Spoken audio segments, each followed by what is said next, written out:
Hello students. In this video, we are going to solve a problem on signal flow graphs using Mason's gain formula. You will be remembering that the Mason's gain formula is used to find the overall transfer function of a signal flow graph. That is, it is used to find the overall transfer function of a system which is represented by the signal flow graphs. So we have been given with a problem in such a way that find the overall transfer function of the signal flow graph, and the given signal flow graph has got some 8 nodes from node 1 to node 8, and which has some forward path, some loops, and all those things it will be having. So what we are going to do is we are going to apply Mason's gain formula for this signal flow graph, and we are going to obtain the overall transfer function of this signal flow graph. So can you tell me what are all the steps to obtain the overall transfer function of a system represented by a signal flow graph? Yes, for finding the overall transfer function of a system, you will be in need of identifying forward paths, individual loops, non-touching loops, 2 non-touching loops, 3 non-touching loops, etc. All these things you have to find out. So let us see how we can solve this problem. For solving this problem, we are going to use Mason's gain formula, which states that C of S by R of S is equal to 1 by delta into summation over K Pk del K, and K is number of forward paths, Pk is forward path gain of kth forward path, and delta is 1 minus sum of individual loop gains plus sum of gain products of all possible combinations of 2 non-touching loops minus sum of gain products of all possible combinations of 3 non-touching loops, etc. Del K is the delta for the part of the graph which is non-touching kth forward path. So now let us first find the forward path and forward path gains. So the forward path, by definition, it will be a path from the input node to the output node without traveling any node more than once. That is the definition of a forward path. So in our problem, the input node is the node 1 and the output node is the node 8, because the input node will only have outgoing branches and the output node will have only the incoming branches. Here node 1 has only the outgoing branches, node 8 has only the incoming branches. Hence node 1 is the input node and node 8 is the output node, and we were able to find a path from node 1 to node 8. And what is the forward path gain of this forward path 1? Before that, let us consider another forward path also. The second forward path is from node 1 to node 8 by traveling through the nodes 2, 5, 6, 7, 8. In the second forward path, the nodes 3 and 4 are not present. Now let us find the forward path gain. There are 2 forward paths, hence K equal to 2. Forward path gain of first forward path is nothing but multiplication of all the transmittance. Here the transmittance are G1, G2, G3, G4, G5. So the forward path gain of first forward path is P1, which is equal to G1, G2, G3, G4 into G5. And forward path gain of second forward path is, the transmittance are G6, G4, G5. So forward path gain is G6 into G4 into G5. Now let us find what are all the loops available in the given system. What is the definition of a loop?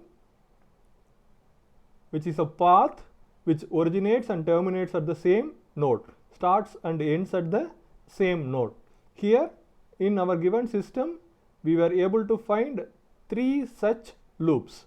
I have named them as loop 1, loop 2, loop 3. Loop 1 starts from node 3, goes to node 4 and returns back at node 3. Loop 2 starts in node 3, goes to 4, 5, then return back to 3. And loop 3 starts at node 6, goes to 7 and came back to 6. There are 3 individual loops and we are going to find the individual loop gains. Loop gain of first loop is, just multiply the transmittance. The transmittance are G2 and minus H1. So the loop gain of first loop is P11, which is equal to minus G2 into H1. Then loop gain of second loop is P21, which is minus G2 into G3 into H2. That is, we are just multiplying the transmittance G2, G3 and minus H2. And for loop 3, the gain is equal to minus G5 into H3. Then we have to find, is there any combination of 2 non-touching loops? When can we say 2 loops are non-touching? When there is no common node between them, then we can say that they are non-touching. So if you consider loop 1 and loop 3, loop 1 and loop 3, the nodes present in loop 1 are node 3 and node 4. Node present in loop 3 are node 6 and node 7. There is no common node between these 2 loops. So we can say that these 2 loops are first combination of 2 non-touching loops. In the same way, if you consider loop 2 and loop 3, loop 2 has got the nodes 3, 4, 5 and loop 3 has got the nodes of 6, 7. There is no common node between loop 2 and loop 3. So this will be another combination of 2 non-touching loops. So in our problem, we have 2 combinations of 2 non-touching loops. Now let us find the gain product of first combination of 2 non-touching loops. A first combination of 2 non-touching loop is loop 1 and loop 3. So let us multiply the gains. Minus G2 into H1 is the gain of first loop, minus G5 H3 is the gain of loop 3. If we multiply these two, then we get G2, G5, H1, H3. It should be H3. I made a mistake. It should be H3. Then gain products of second combination of 2 non-touching loops is P22, which is minus G2, G3 into H2 minus G5 into H3. So we get G2, G3, G5, H2, H3. So straight away we are coming for calculation of delta and delta K because in this problem only we have the combinations up to 2 non-touching loops. We don't have any 3 non-touching loops or 4 non-touching loops, because if you consider the loops, these 3 loops, we cannot say that these 3 loops will not have any common nodes, because there is a common node between loop 2 and loop 1.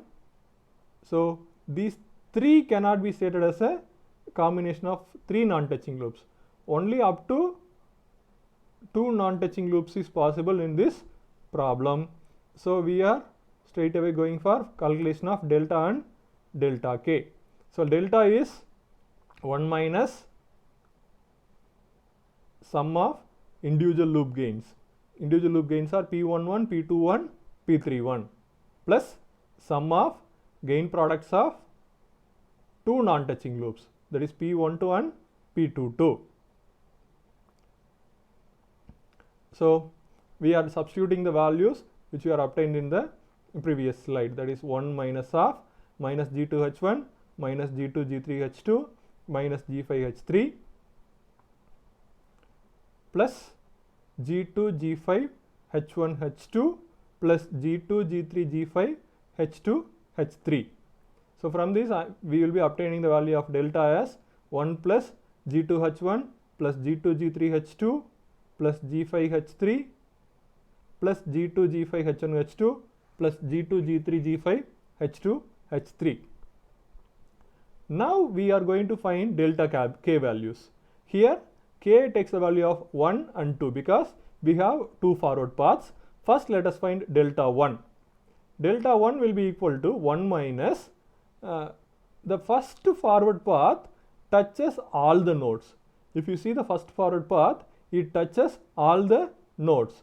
So the delta K has to be found for the part of the graph which is non-touching the kth forward path.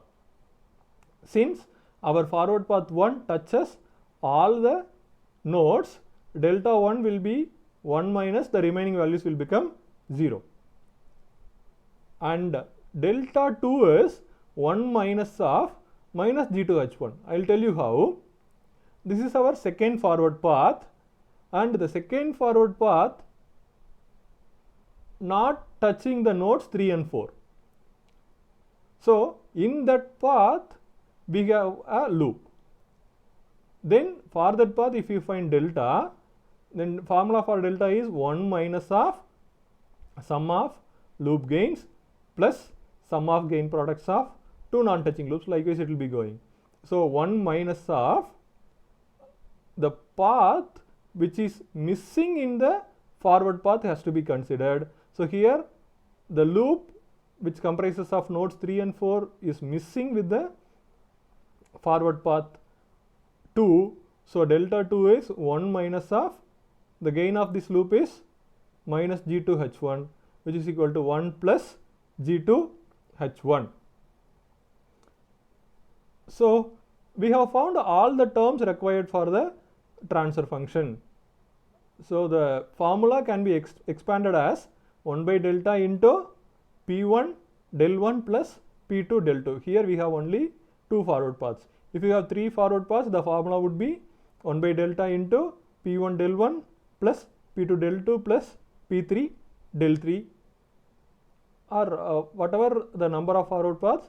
Until then the formula has to be expanded. So here 1 by delta into P1 del 1 plus P2 del 2. Substituting the values, the terms represented in red color are the delta values, and the terms represented in the numerator are P1 into del 1 plus P2 into del 2. Del 1 is 1, so I have not included it, and in the denominator, so this will be the overall transfer function of the given system. I think you have understood how can we find the transfer function of a given signal flow graph. If you have any doubts, you can contact me. Thank you.